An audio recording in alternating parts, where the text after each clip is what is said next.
This is a complete guide where I will explain you how you can get started with the Power BI reports and dashboard.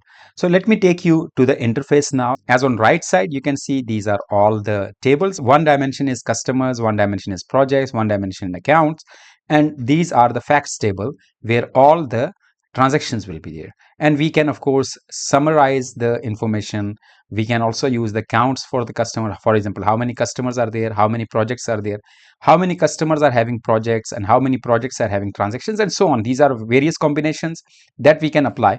But at the same time, one of the important table is, or one of the important dimension is the calendar. So how we'll create the calendar, as I mentioned already, you can see that video where I have explained you how you can create the table, but we'll be creating a table here as a revision. So I will name it a calendar table, and it will be a DAX function. So is equal to add columns. I'll be adding a column called, for example, calendar, and in calendar, I will be using date. And what will be the date? It will be a start date. For example, use it from the beginning of 2020, for example, from where you expect that the transaction will start from that date, and comma, you will enter the month end, comma, date. And then close this bracket for the start date, and then comma, you can see here it shows you the calendar start date and end date. End date will be today, and bracket, and then we have to of course close this because we started this bracket here with the date, and we have to close this particular bracket and then bracket for the add columns. Even if we don't add columns, we can simply do this calendar and today, enter. Now if you see here that calendar is added, I will just go here to the table view. You will see here these all dates are added over here. So from 2020 till today, you can see here 16th November 2024, and it will keep on adding. Now what we can do, we can of course add multiple columns here. You can also use the DAX function, which I have already shown you. You can keep on adding multiple columns. If I do add columns, so we can add more columns and so on. That's why I removed the column, so you can use other methods to add the column. But if you are not comfortable with the DAX, go to the table view, and you can right click here and add column also. So you can see here new column, and in new column what you want to have, it will be, for example, year. It will come from calendar table dot date dot year. So if I just simply click this, you will see here that automatically year column is added with the year number. Similarly, I can add the column month also. But usually if you see here, this once this calendar is added, a year, month, and all of this is automatically added as a hierarchy here. You can see here date hierarchy on right side, quarter, month, and day is automatically added, and year is also added. And even if I remove this year from here, let me delete this year. So the year is already part of your function.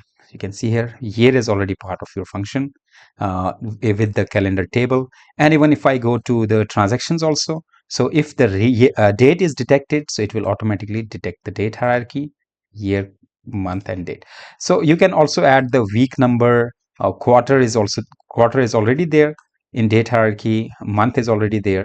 So you can add multiple columns again here in case you want to add. For example, I will add a new column, not a new measure. Of course, we are not measuring anything from any other table or from this table. So we are just going to add the day is there. So we will add the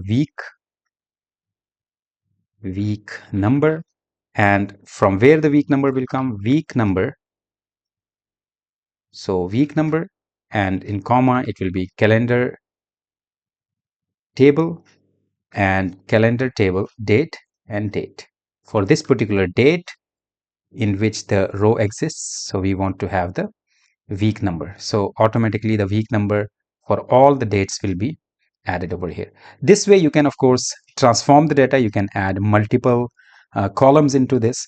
You might be asking question that if the date is already existing in this particular table, for example in transactions, so why should we add the calendar table? Let me show you why. Because there might be a specific date on which the transaction doesn't exist. So if transaction doesn't exist on that date, of course we need to have that date. So date should be there, but whether transaction is there or transaction is not there, so we can see that on which specific date the transaction doesn't exist. So for that particular date, we should have a date as a master table, because in this date table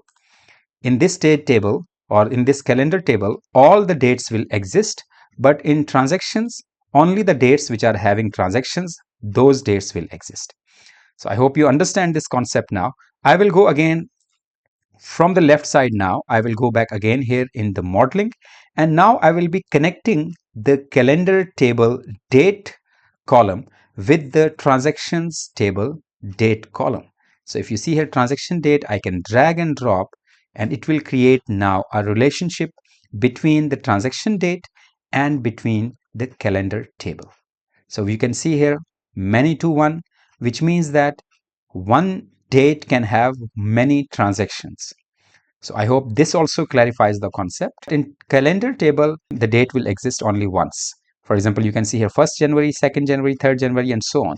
It won't repeat here. So that's there.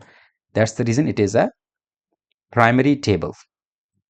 So here this is called the parent table and this is child. Now you can see here that all the necessary dimensions are already created. Transactions are linked to accounts. Transactions are linked to calendar or the dates. Transactions are linked to the customers, and transactions are linked to the projects. Now our job is done here.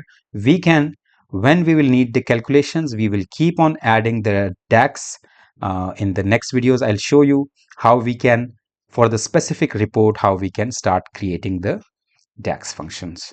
Let's continue to the next video. I will show you how we can create stunning report using this particular database.